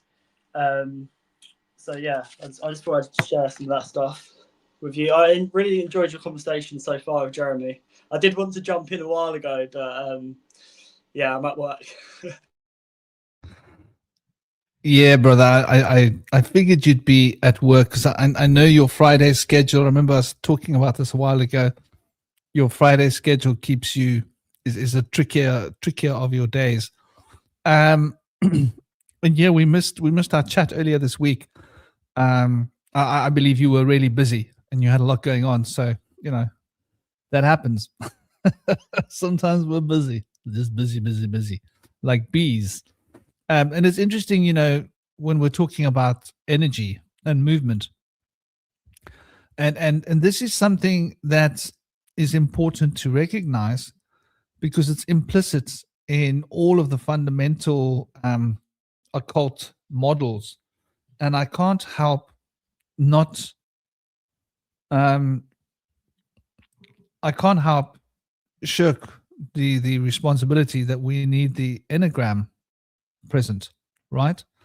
To also look at it. So if we look at the Saturn square, which is the Saturn sigil, right? We can see at the heart is number 5, and 5 represents Mercury, which represents the movements at the heart, the all the moving potential that causes the rotation of the 456. And the 456 is the tree of life, and that is the the central pillar of rotational axis of energy. And we can see when we look at the enneagram, you got the 1, 2, 3, and the 4, and you got the point of 5, and you got the 6, 7, 8, and 9. And so you can see 5 stands between the 6, 7, 8, and 9, and it stands between the 1, 2, 3, 4. And you can see the same thing here when you look at the axis mundi, which is the 4, the 5, and the 6. The one end of the axis mundi 4, as you can see here. You're not sharing the image? Or actually, sorry, this happened last time. I can't see it, but I think people in the chat probably can. That's weird. Yeah. Are you using an app on your phone? I had to. Yeah, I had to download an app. But the thing is, I could see your images earlier. Like when I was watching on YouTube, I could see them. So it's probably just now, which doesn't matter because I've seen it a few times. It's the StreamYard app, dude. Yeah. It's because, have you tried using a Firefox? I haven't, no. Well, I would recommend installing a Firefox next time and seeing if you can use the Firefox to log in, right? Okay. Take the link and open the link in a Firefox tab and see if you can run it through a Firefox, because I'm pretty sure you will, because Apple wants you to use this link, because Apple wants you using their links because they have a special monetization element. Like, for example, if you use Patreon in an Apple device, do you know that Apple charges you extra? Did you know that? Oh, really? I did not Yeah. know that. No. So if you go to a paywall and the paywall is like $3 to go behind the paywall, Apple will charge you like $4. I don't know what the amount is that they charge you, but it will be significantly more than what Patreon charges. So you won't get the opportunity to pay the paywall charges. You'll have to pay Apple charges as well as the paywall charges, but Apple will present it to you as if that's just the charge. Isn't that cheeky? Yeah. Wow. So now you know, if you're ever using Patreon, right? Don't use an Apple device. If you're ever going to support anybody on Patreon, because you will be paying money to Apple that you wanted to pay to the person you're supporting. You just make Apple rich, like they need more money, right? So Apple's got its own thing going on, and I think they want to try and force everybody into the apps, because one day people will then be paying for a subscription, and they'll just probably be using their phones, and they won't realize that they're paying an extra $2 every month on the subscription because they're subscribing through their Apple phone. Does that make sense? Anyway, it's just as cheeky as these blooming companies are. But yeah, getting back to the point I'm making here, you see the 4. If you look at it carefully, let me zoom in for you. So you can see here, you got the 4, which stands between the 3 and the 9, right? And that's quite important. Here you got the 6, which stands between the 1 and the 7, right? So you can see how the 3 and the 4 are a progression, right? So the 1, 2, 3, and the 4. 1, 2, 3, 4 makes one side of the spiral. Then it crosses the event horizon, the 5. It's not really the event horizon. It's they cross the point of movement, which is around the event horizon, if we're going to be specific. And then we've got 6, 7, 8, 9.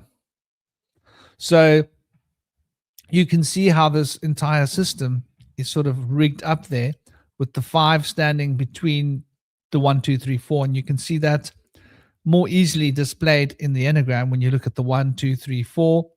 And the 4 means stagnancy and crystallization, and the 5 represents movement, and the 6 represents the harmony where that stagnancy is changed. So the 5 is fundamental to life, which is why in alchemy, Mercury is so fundamentally important to the system. So that movement of the breath is a fundamental key to the nature of the universe. So the universe is breathing. And have you ever seen the walls breathing? There's a good question for you, Shinobi. Have you ever watched the walls breathe?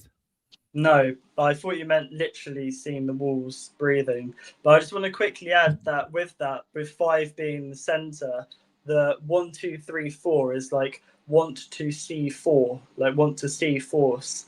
And then the 6, 7, 8, 9, that to me in my mind signals the expansion of wanting to see the force, like to wanting to see.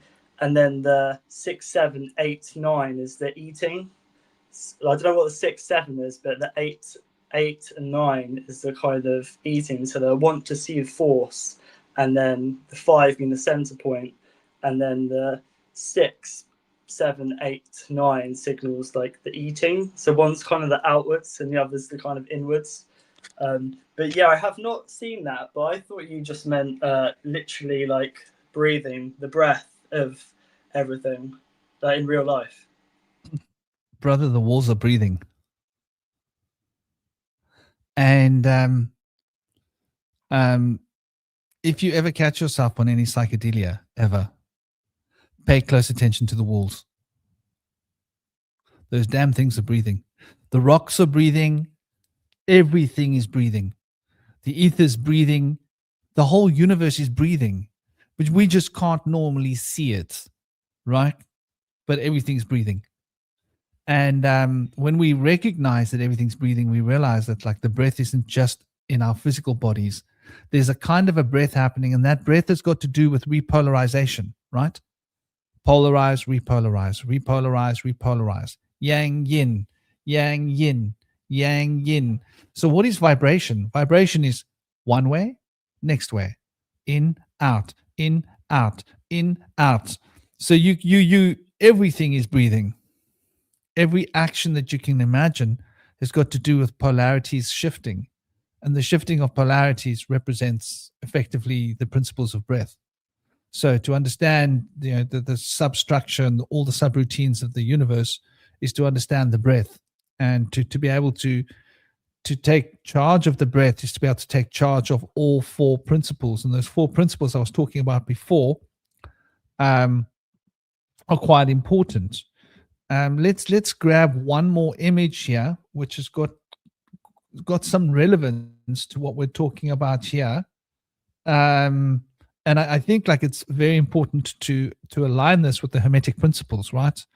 Because we've aligned the breath with the polarization, the vibration, and the rhythm, right? When you're breathing, it's an exercise of repolarization, and polarity is the key. But there's a vibration that happens. When you breathe, your lungs vibrate, and there's actually sound moving through your lungs and through your throat and through your whole body. The act of breathing is something we don't really always appreciate. And the principle of rhythm regulates the breath. So the breath needs to be rhythmical in order to achieve a state of balance and harmony. And just let me quickly open this image of correspondence. Where is it? Oh, I've got to type it in again.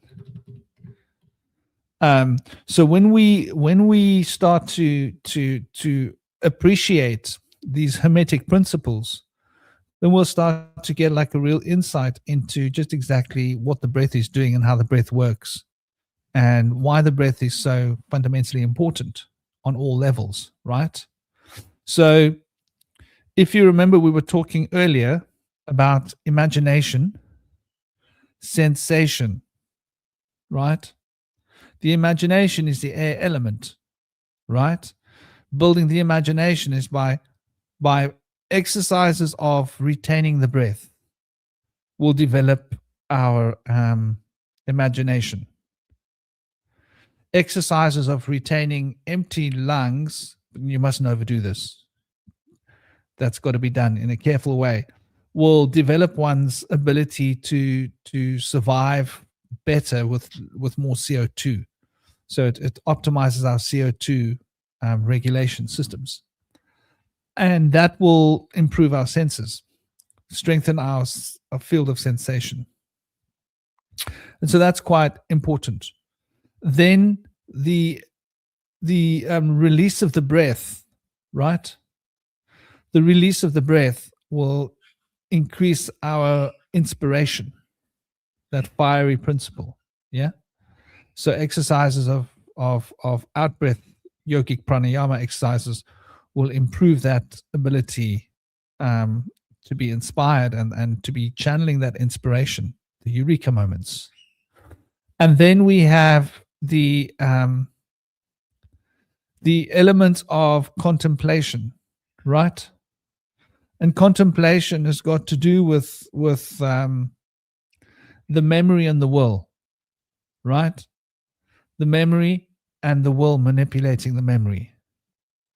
So you can see a really interesting perspective here where the desire and the will and the memory come together. And when the desire, the will move through the memory, right? We then get that mental ability, mental contemplation, for example, which is residing in the powers of the will. As the will implies itself upon the memory, we are able to consider and contemplate and have deep, profound thoughts and thinking. So you can see those four elements being reflected here through these Hermetic principles, right? And why is this like this? Mentalism. Oh, mentalism is there. Yeah. I saw a little square there, but it's my ScreenYard screen to make it larger. Square. The word is intact. So the mentalism principle is carried through the fire element, right? This is why in Kabbalistic work we consider the element of fire to be of the spiritual descent of forces, right? The monad bringing through, and the ability to be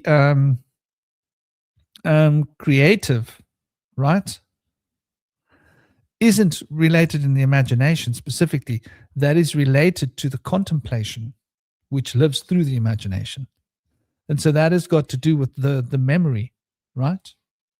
And the will and the desire expunging upon the memory to facilitate new forms out of what is remembered in order to produce a new potential.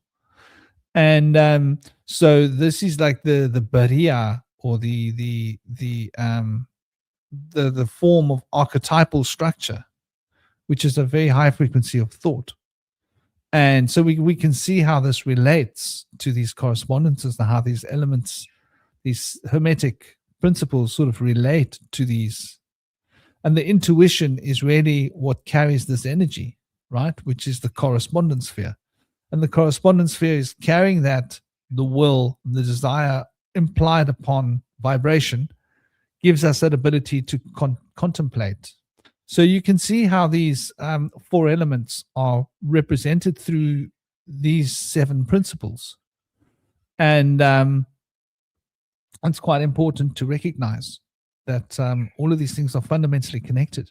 So when you're breathing, if you're doing rituals, for example, relating to the elemental forces, your breath is going to be a powerful way for you to be able to channel those forces. And where your attention rests within your cycle of breath will bring in that particular creature's frequencies of consciousness. Or they might be not interested, right? That happens too. But to bring those energies in, the elemental states, there has to be an inter-rest, right?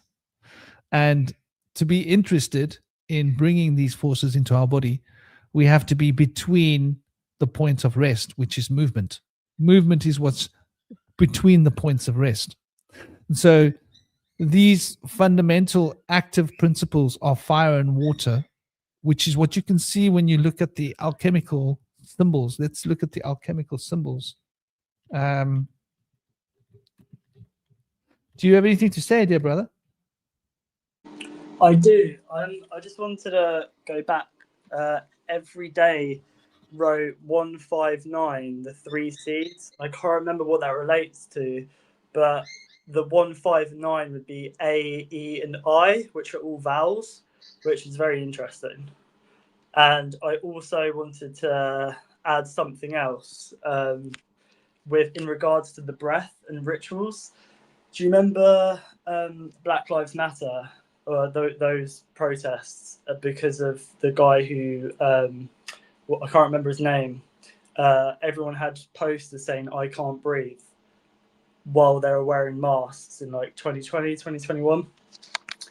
Well, that was that was ran by George Soros. That whole incision of the division. But it's come around again, full circle. But this time on the right, that was the so-called left. This is the right of the politics. The politics, the multiple ticks that drain us, suck the blood, the vampires. Now they're on the right. And then with Tommy Robinson, he's been leading marches here in the UK. And people are holding up banners saying, "I can't breathe," because somebody was died recently. I think it was... they supposedly got stabbed by somebody who was a Sikh, and they're trying to further the division. But it's interesting because the breath affects our nervous system, but I think that this whole thing of the Black Lives Matter, and then now this whole situation of Tommy Robinson being led by and funded by Elon Musk, is to disrupt our nervous system. But it's not on an individual level; it's on a collective. They're trying to mess with our nervous system on as a collective kind of thing, like the collective psyche. They're trying to kind of disrupt that. And it's the same people as 6 years ago. But what's interesting is we had 6 years ago, we had COVID, we had Black Lives Matter with I Can't Breathe everywhere, and now we have the same playbook that they're playing out, and it's all to dysregulate us so that we're just spinning in circles.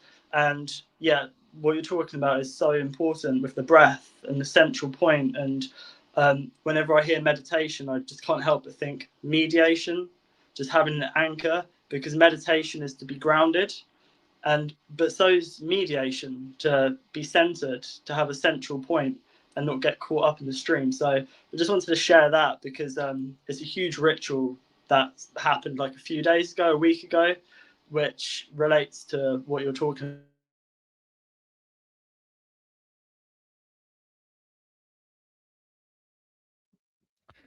Yeah, totally, brother. You know, and that whole "I can't breathe" story is quite. There's the element of psyop behind it, right? To not breathe is to fail, right?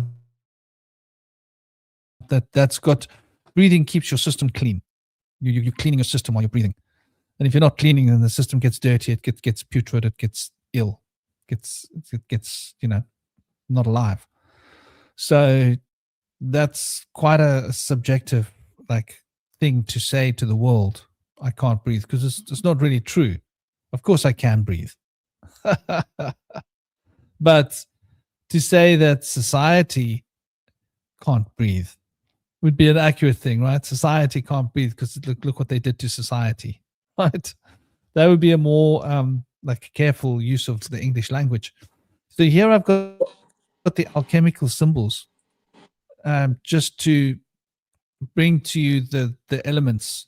So we can see fire and water on the left. And notice fire and water on the left doesn't have a line through it, right? Those are active principles. Notice that the air and the earth on the right-hand side have got a line through it. Yeah?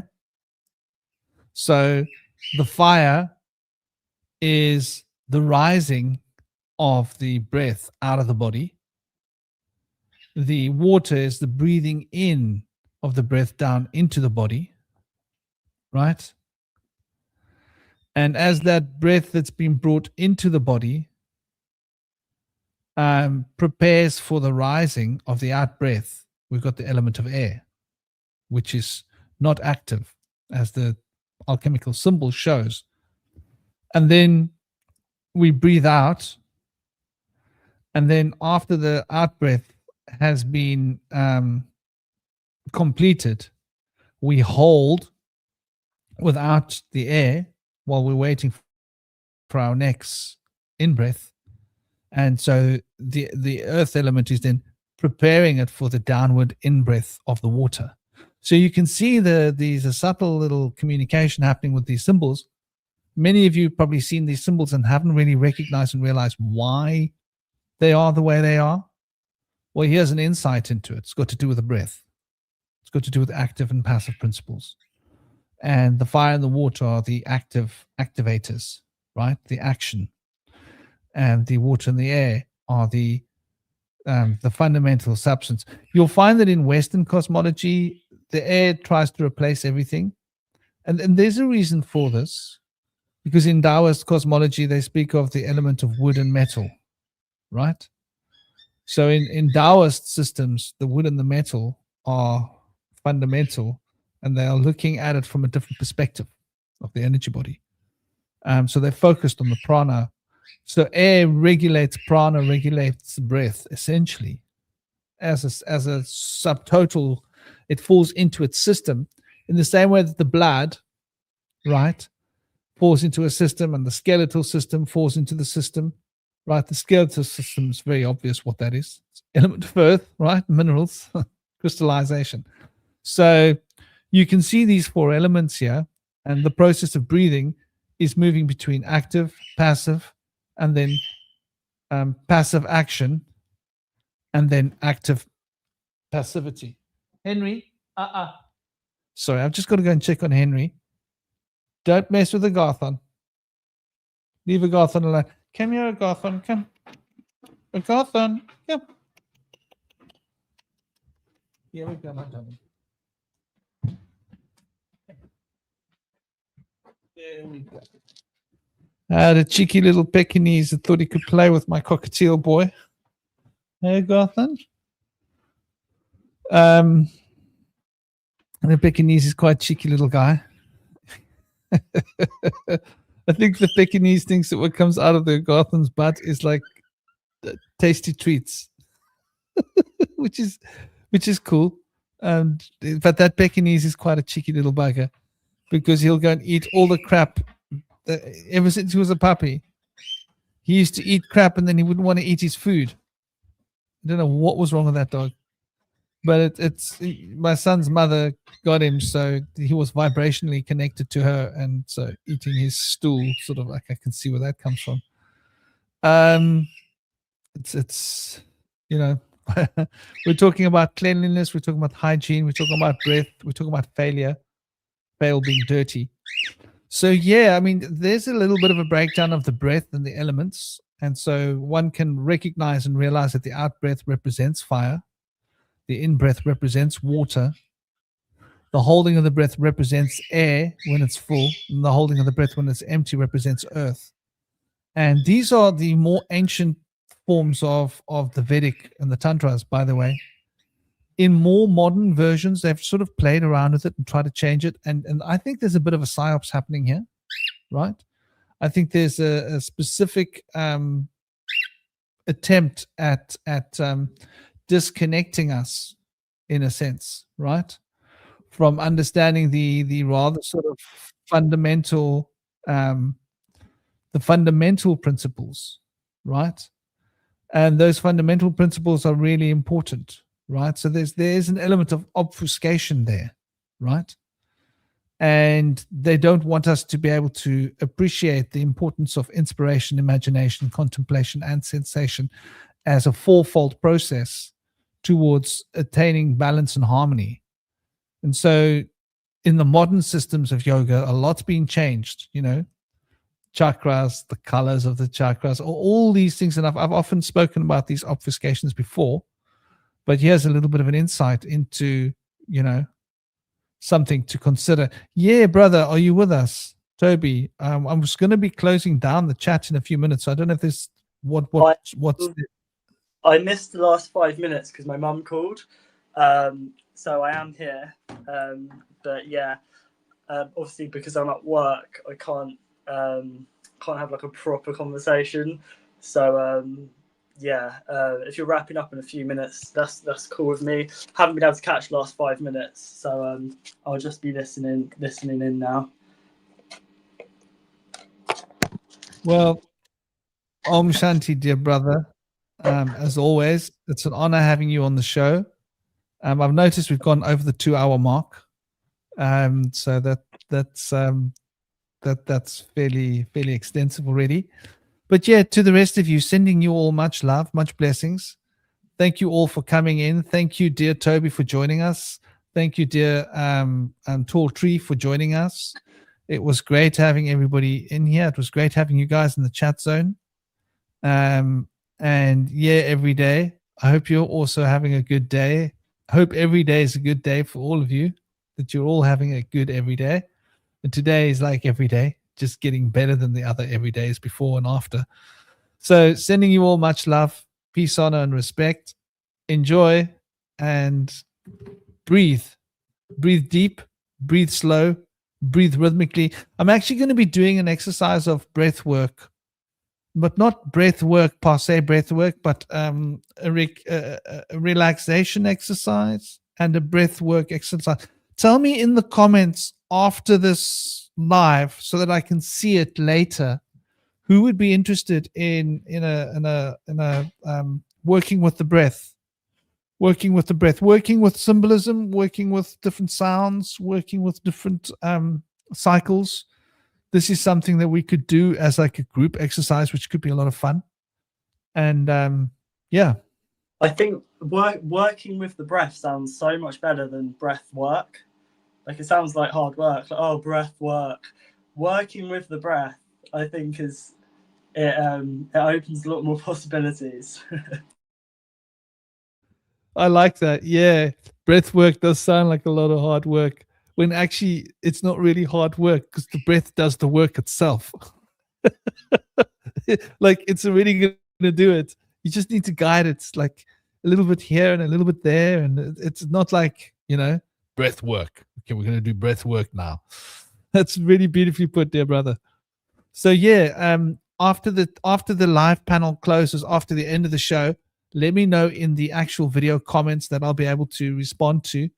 Those of you that are interested in it, and then we can have a chat in the comments afterwards, later, retrospectively, and see what sort of time of day and when would be a good time to do the exercise for a lot of people, and maybe we can sort of figure out how we're gonna synchronize this for everybody's time, because obviously it's best if it's done live. So with that all in mind, sending you all big love.